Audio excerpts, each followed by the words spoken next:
Yes, boxing fans, and welcome to this week's The Mob Prediction. My name is Ian Matthias. If you like what you hear, give the video a thumbs up and subscribe to the channel.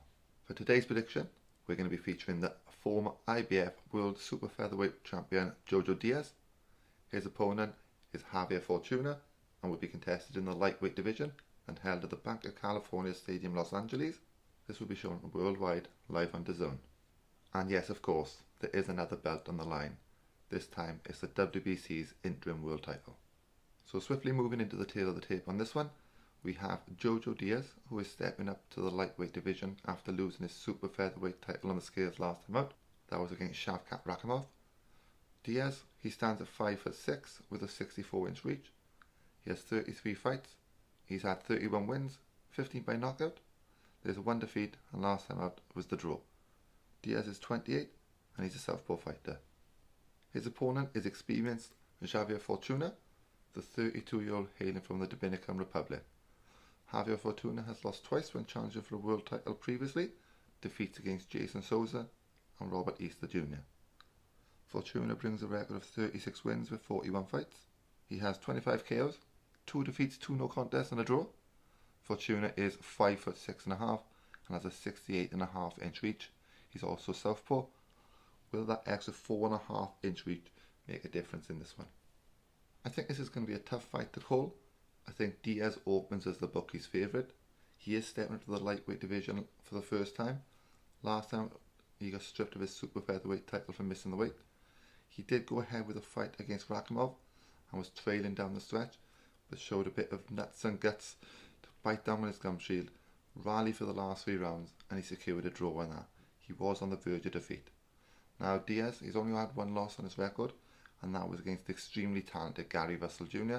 and is aiming to become a 3-weight world champion in a very tough competitive division. In this one, Diaz is likely going to have to navigate Fortuna being the stronger man. He has a 4.5-inch reach disadvantage, but with his come forward aggressive style, he will look to keep a constant flow of pressure on Fortuna. Diaz is a very good body puncher, and I see that being one of his keys to success in this one. In his fight against Tevin Farmer, he bullied the more slick opponent, and I feel that he's going to need a similar tactic in this one if he's going to be able to get the victory.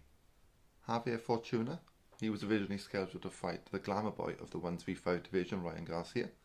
He will be looking to show Diaz that a fully fledged lightweight will be too strong for him to overcome. Fortuna is looking to get a second world title shot in the lightweight division. He did challenge Robert Easter Jr. in his last world title shot, and although he lost a narrow split decision, the majority of people thought that he won that fight. Even if he had won, he would not have won the world title after failing to make the weight, so there is a possibility in this one that 3 years down the line, Fortuna is going to find it tough to make the 135 limit. Fortuna himself demonstrated he could be an aggressive front foot fighter in this and give Easter a torrid night work. Again last time out, Javier Fortuna got a 6-round knockout over Antonio Torres. This was a one-sided affair that saw Fortuna's relentless pressure quickly break his opponent down. With this being a WBC Interim World title fight, the winner will be looking to force their way into a mandatory title shot against Devin Haney.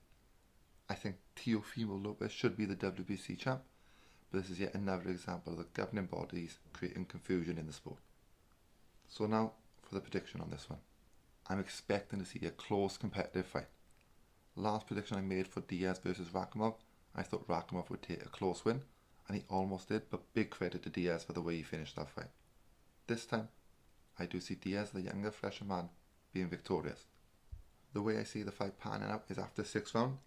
It would be not a surprise to me in any way, shape or form if it's going to be an even fight after 6 rounds. But as the fight goes down the stretch, I think that Diaz's pressure will start to slow down Fortuna, and I think he will win more of the later rounds than Fortuna. Now Fortuna, he does carry more power, and it would be interesting to see if Diaz hits hard enough to deter Fortuna in this one. If Fortuna believes that he can walk through Diaz, this fight will escalate into an all-out war. Both warriors, both tough, proud men, and are not afraid to take shots. I do expect this to be a very entertaining fight, but we'll go for the younger Diaz to take the victory by unanimous decision. This has been the Mob's prediction. Remember, subscribe to the channel, leave any comments below. I'm Ian Matthias, and I'll catch you guys soon.